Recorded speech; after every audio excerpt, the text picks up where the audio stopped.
seruput kopi dulu lar, karena kali ini kita bakal bahas kabar yang cukup panas dari dunia pertahanan udara Indonesia. TNI Angkatan Darat resmi menyelesaikan latihan sistem rudal pertahanan udara BUK di Belarus. Bukan latihan biasa, bukan juga sekadar kunjungan. Ini latihan serius, teknis, dan penuh makna strategis. Karena yang dilatih bukan senjata ringan, tapi sistem rudal pertahanan udara kelas menengah yang biasa dipakai buat menghadapi pesawat tempur, drone, sampai rudal jelajah.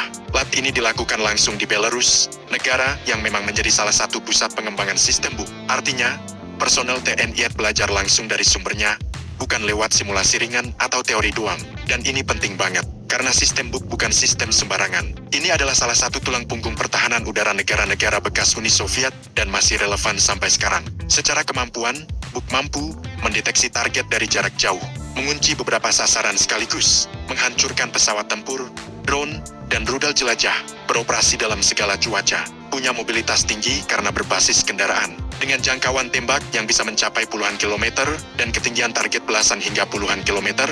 Sistem ini berada di kelas menengah di atas sistem jarak dekat, tapi di bawah sistem strategis seperti S-300 atau Patriot. Artinya, BUK ini ideal untuk melindungi pangkalan udara, ibu kota, instalasi strategis, objek vital nasional. Dan sekarang, personel TNI sudah resmi menguasai pengoperasiannya. Latihan di Belarus ini mencakup banyak aspek penting, bukan cuma menekan tombol peluncur. Mulai dari pengoperasian radar pendeteksi target, pengolahan data ancaman, komando dan kendali satuan, prosedur tempur pertahanan udara, sampai simulasi menghadapi serangan udara modern.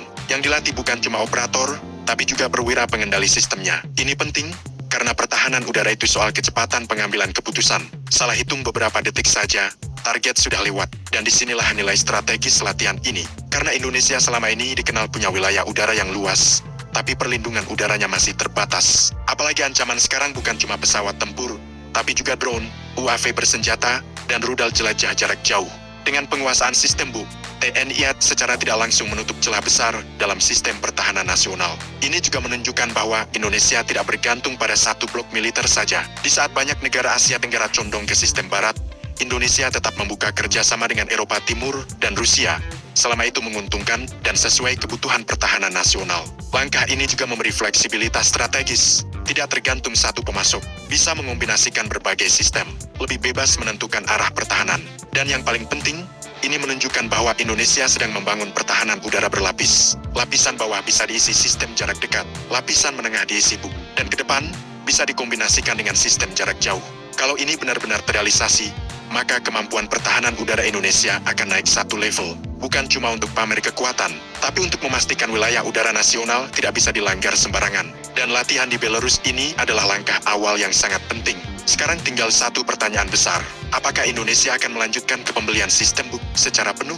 Atau hanya sebatas transfer ilmu dan pengalaman? Kalau melihat arah kebijakan pertahanan saat ini, besar kemungkinan akan ada kelanjutannya. Entah dalam bentuk pembelian terbatas, kerjasama produksi, atau integrasi dengan sistem lain. Yang jelas, TNI sekarang sudah punya bekal utama, sumber daya manusia yang siap. Dan kalau sumber daya manusia sudah siap, tinggal menunggu keputusan politik dan anggaran. Jadi kesimpulannya, TNI telah menyelesaikan latihan sistem rudal BUK di Belarus. Ini bukan latihan biasa. Ini adalah langkah strategis untuk memperkuat pertahanan udara nasional. Dan ini jadi sinyal bahwa Indonesia serius menjaga langitnya sendiri. Kalau menurut kalian, apakah Indonesia perlu segera mengoperasikan sistem BUK secara penuh? Atau lebih baik fokus ke sistem lain? Tulis pendapat kalian di kolom komentar. Dan seperti biasa, jangan lupa subscribe, like, dan komen di bawah sambil ngopi. Wah, setelah baca penuh rasanya semakin paham pentingnya langkah ini ya. Kalau kamu sendiri, lebih suka kalau Indonesia fokus ke sistem BUK atau cari alternatif lain yang mungkin lebih sesuai nih?